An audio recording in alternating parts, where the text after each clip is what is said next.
Hello, LinkedIn Live. How's everyone doing? So my name is Dara. This is Amanda Strouse. We are occupational therapists at Fox Rehabilitation. So thank you so much for joining us today. We are so excited to give you some helpful tips and tricks to prepare for the NBCOT. Yeah, she said it perfectly. But before we jump into all that nitty gritty, we wanted to introduce ourselves a little bit more because we were in your shoes soon ago. It really hasn't been that long at all. Yeah. So I graduated from OT school back in May of 2022, and I've been working with Fox since September of last year. So I'm coming up on my 1 year, which is already so crazy to believe. I feel like it was just yesterday. Actually, a few weeks ago, I got my passing score from in my year memories, and I couldn't believe how much has changed in just a year's time. And now I'm talking to other people getting ready to take the same exam. So that's a little bit about me. And then at Fox, I'm now a sponsor and mentor for new grads, which is exciting. And I do different house calls around the Cleveland, Ohio area. And I'm also a clinical lead at my assisted living facility, which has been really, really exciting to grow and prosper with Fox over the last year. Look at you go. Awesome. So again, I'm Dara. I'm an occupational therapist in the New Hampshire and Massachusetts area. Just got my Massachusetts OT license. So now I'm in 2 states, which is exciting. I was actually a Fox student, believe it or not, in June of last year, 2022. Loved the experiences, which is why I'm here now. I started this position back in January of 2023. So much has happened. Officially now, I'm a mentor and sponsor helping some new grads. So exciting. I'm mostly in the area doing some house calls, but I'm also at living facilities. I'm all over Massachusetts, New Hampshire, you name it. I love being there. Awesome. So now that we're acquainted, let's jump into these topics. Yeah, definitely. And then before I give you my first tip about the NBCOT, I want to let you know that I just bought a house. So this is my big empty room right now. I'm not just sitting in the dark. It's kind of stormy here today, but so that's been another exciting thing that's happened over the last year. So bear with me on that. Awesome. But it won't stop me from giving you some good tips for the NBCOT because I know it can be pretty stressful. Yeah. So my first one that I want to offer to you guys is that I loved using the NBCOT study pack. I thought it was just really well set up. It had a lot of modules that I could use. And it really helped me to master the content before I moved on to a different topic. So they had different learning styles throughout it. They have practice exams. And I just reviewed the module after module until I felt like I was confident in it, and then I moved on.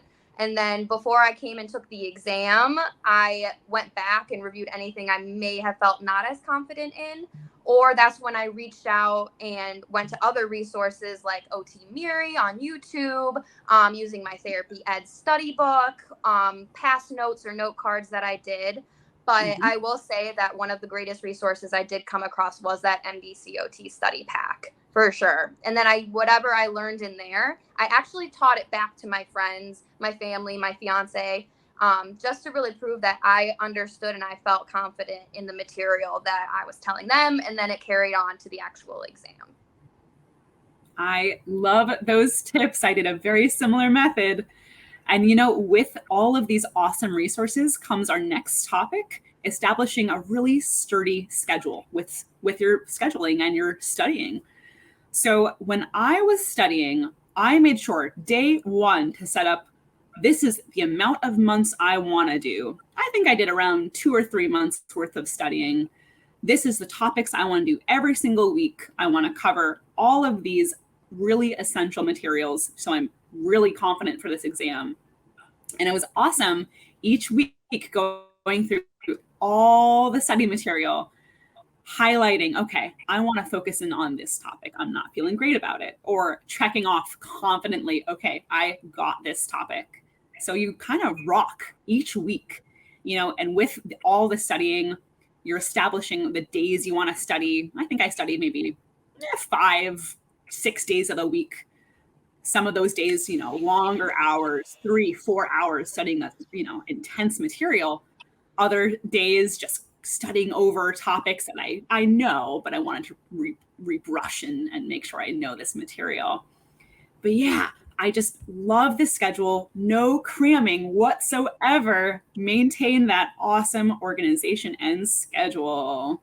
Yes, I agree. Definitely having a schedule to keep you accountable during your study time is really, really important. And then making sure you also give yourself enough breaks during your study schedule too, because we got to let our brains rest without all that information. You went to school for 2-3 years to learn all this material, and then you're expected to take this big exam. So you can't cram it all in one little section. So definitely spacing it out and giving your mind a break is a good strategy and good tip. So that kind of segues into my next one. You learned all this information, and now how do I take the exam? So practice exams, practice exams, practice exams. I think my last 2 or 3 weeks before I took the actual NBCOT, that's all I did. I was just constantly looking at questions, learning how to filter out the fluff that they can be put into the questions, and really learning, okay, what exactly are they asking of me, and what is the best practice scenario that I could do for this patient, because it's all clinical based, and really understanding how you're going to give that best practice to the patient in all of the questions on the NBCOT. So really getting acquainted with that and understanding really how the questions are going to be worded and the best way to answer them. And which kind of leads me back to my NBCOT study pack study tip, just because they did give you 3 practice exams in that pack, and you could review them. You see why you got things wrong, where your strong suits are, and how you can go back and kind of fix that before you take the real exam. I totally agree. During that last month or so, I would say I needed those practice exams. And not only for going over the material, I needed to pace myself for a good 4 hours of the exam. Let's see, I'm going to time myself. I'm going to say, okay, I'm going to do study mode and I'm going to take this test, and it let me really absorb all the material. And thankfully, we rocked it. Also, by the way, at any point, write any little questions in the chat. We will answer them. So, leads me into the next topic before we answer some questions. Work-life balance. So we are occupational therapists, right? We're going to talk about occupational balance. You have to maintain that study schedule, of course. You got to study. But with studying, you have to have some fun. Do some extracurriculars, do some hiking, do some dancing, do some yoga, meet your friends. I think establishing a good balance in life is just so essential for passing this exam, because it's no joke. It's a big exam, but that requires, you got to balance everything in life. Not only did I started studying in September, of 2022, and I just moved to New Hampshire, and I took the exam, I think, early December. So a good fall in New Hampshire. Oh, I was apple picking. I was seeing some new friends. I was hiking. Loved it. I think it's really needed when you're studying for this exam. Definitely. Especially like she said, we're occupational therapists, and we always tell all of our patients that occupational balance is important. We have a lot of responsibilities and roles in our lives, but we also have to make time for the things that give us joy and happiness and really help us unwind after all those stressful other things we have to do. So work-life balance during your study time is definitely important, and don't lose sight of the things that give your life meaning. It sounds like very much OT thing to say, but it's very, very true, even for us as OTs. So I could not agree more with that. I found myself always going on walks or finding ways to get active and out of my chair when I was studying, and having that balance in my life as well when I was studying. And then that kind of ties into my next one too. It's a really good segues here, but confidence is truly, truly key when taking this exam. If you don't believe that you're going to pass it, then that's already half the battle in itself. You have to go into test day feeling like you know your stuff, and truly believe that you're going to be a great OT, and you're going to get those final letters and get through this step that really is the only thing getting in the way between you being an official OT, which is really, really exciting to say, especially when you get that passing score. And a little trick that I was actually taught before I went in for the exam, you'll get a whiteboard or a scratch piece of paper, write on there your name, OTR/L on there, or the degree that you got, so you can see it on paper. Everything you've worked for in your collegiate career led you to this moment to then get those extra letters and your credentials on there. And just seeing that, if you see questions on the exam, like you're getting stumped or getting discouraged, just look back at that on your piece of paper and it'll give you that little extra boost of confidence. Like, okay, like I can do this. Like Amanda Strouse, OTR/L, knows this answer. Let's do it. Oh my gosh, I love this topic. When I was staring down at my little whiteboard taking my exam and I reached kind of a hard question, I saw Dara Special, OTR/L. I was like, well, I know the answer now. I'm going to manifest this for myself. It just gives that confidence, that oomph, just to really pass this exam. And yes, I love the confidence. It's so incredible. The confidence is key, and never second guess yourself. That's actually another thing. Like, if you have your first gut instinct, go with it. Do not change it. Don't second guess it. Your gut, the majority of that time, is correct. So I cannot stress that enough. Do not change things unless you know 100% certain that you need to change an answer on the exam, for sure. Exactly. This kind of leads us to our last topic, but going on with some confidence, I really recommend driving to your test site. So this little tip was given to me my last couple weeks of studying, and I heard this from an instructor, and I said, oh my God, of course I'm going to do that. Because half of my anxiety was the unknown, driving to the test site. What is that going to look like? What is the prometric test site going to look like? So I drove to the test site blasting my favorite music. I was not thinking about NBCOT. I was not thinking about OT, just blasting music driving and just smiling and belting my songs. Sometimes saying, okay, you're going to pass. OTR/L, you're going to pass. I walked into the prometric test site. I asked one question. I said, these are my forms of ID for next week when I'm taking this exam. Looks okay. And they said, yep, you're good to go. Drove home blasting my favorite songs as well. And you know what? A week later, when I was taking my exam, I felt so confident during that drive. Instead of being anxious, I was kind of excited. I was like, I know this way. I drove this way. I know what the prometric office looks like. And even when I was there, I got to see a couple people taking their test from a little far. And that gave me some confidence, saying, oh, I can do this. This is fine. But kind of filling in the void of the unknown. I think that was a really good little tip that rocked my test day. Yeah, I agree, especially because anxiety is a lot of the unknown. So taking control of the things we can control and decreasing any anxiety on testing day that we can is a great, great strategy. Totally. So I saw that we had some live questions coming through. Let's see. Did you happen to use TrueLearn? I did not. I actually don't think I've even heard of TrueLearn before. I don't know if that's newer, but I did not. I actually didn't either, but I know some of my OT people who've passed actually love this kind of method. I think it's an online way to go over some material. I think it breaks up each OT category pretty well. I haven't done it, but I've heard good things about this subject.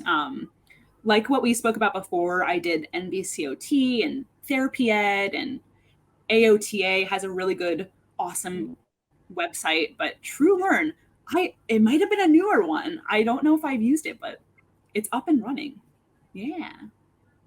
Is there anything you wish you did more to prepare? Good question. That is a really good question. Let me see. Let's end the top one. If I went back to myself, studying,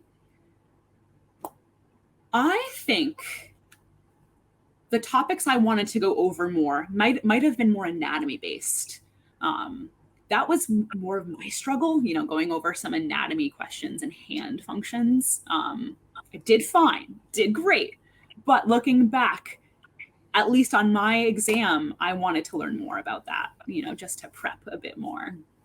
Yeah, I think that's a really good one. It is hard to really cram and try to see what am I going to need to know to pass this exam. I will agree about the anatomy. I feel like that's something we learn about our first semester of school, and then we're kind of trickled away from it a little bit more. And we don't know how much of it we're actually going to need on the exam. But the little details like that, I probably would have looked at a little bit more.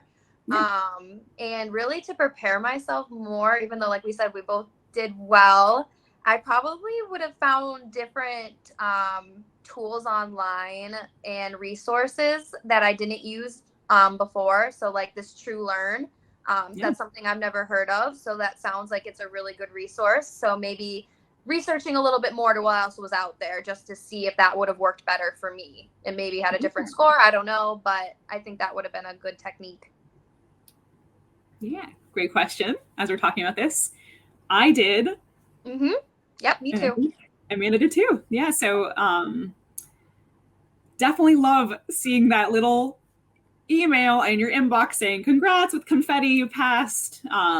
Yes. Honestly, and this is truly what we're saying, we kind of use these tips, I think, to really nail that first attempt. We passed, I think, following these awesome rules. Thankfully, we did. And that's a great thing to say. Oh, good question. It is. What music should I put on my playlist? Oh, man. I listened to all the pump up music that I could. Anything high energy, high upbeat music. Anything I could have rolled my windows down and started screaming to my neighbor walking down the street. So that's my go-to for sure. Nothing sad, nothing slow, nothing that made me feel like I wasn't 100% confident on my drive. That is so hilarious you say that. I think the first 2 weeks I started playing like pump up music. I think I played like my gym playlist and I was like, yeah. But I got distracted because I kept on dancing during my studying. And I was like, okay, I think I need to do like lo-fi and like kind of chill music. Yeah. I kind of switched between them depending on the topics that we studied. Some were kind of like the more lo-fi and chill. I would say that maybe that's the anatomy. And then the more pump up is maybe, thinking about mental health or so many different topics, models and diagnoses and all that. So I love the good mix of music. That's great. Yeah. Me and my friends made us study music when we were doing it. You know how like Hannah Montana had like the bone dance? Me and my friends, like we did the same thing for like dermatomes, myotones, like all those things that we could sing and dance to. That does help remember. That's a really good way to prepare as well. Just make things goofy for you to remember. Love that. When I got my test scores back, I think the first thing I did was cry. I was just so happy. That's how I celebrated initially. And then I think at the time, I'm engaged, which is exciting. That happened after the test. I think he was waiting for me to pass to just relieve the anxiety. But we just went to dinner. I cried again because just relieving all of that, months of hard work. Had a great dinner, FaceTimed all my family just to celebrate. It was such a huge accomplishment, and it was a great evening just to say, oh my God, I passed. Yes. Yeah. That sounds awesome. Mine was pretty similar. I just showed up at my parents' work and I was like, I passed. And they like started hugging me and crying. And it was just, they knew how hard I was studying and how hard I was working for this. So it finally felt like everything just fell into place. And then I went over to my fiance's house at the time with a few of our friends later that night, and he decorated a cookie cake for me, and it had like my passing score on it, and we were all just goofing around. So something fun and just low key, but it felt like we were on top of the world. So that's a great question. Next. What's the first thing you're going to hang on your wall in your new house? Actually, I have it. It's sitting over here. I will show it to you. Speaking of my fiance, we have a map of all the places that's adorable. that he's gone.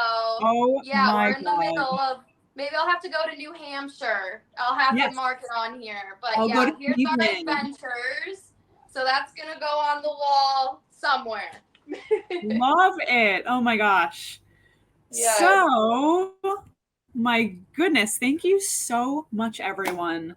Thank you for joining us during this event. Yes, thank you so much. We hope this has been good, you know, helping you prepare for the NBCOT, giving some tips and tricks. We know you got this. You totally do. Absolutely. Good luck on the exam. You guys are going to crush it and going to join us in the world of OT. Yes. We can't wait to have you. Join us. You got this. Come on over. And if you guys need anything, please reach out on our LinkedIn. Let us know any other questions that you guys have. We are here to support you.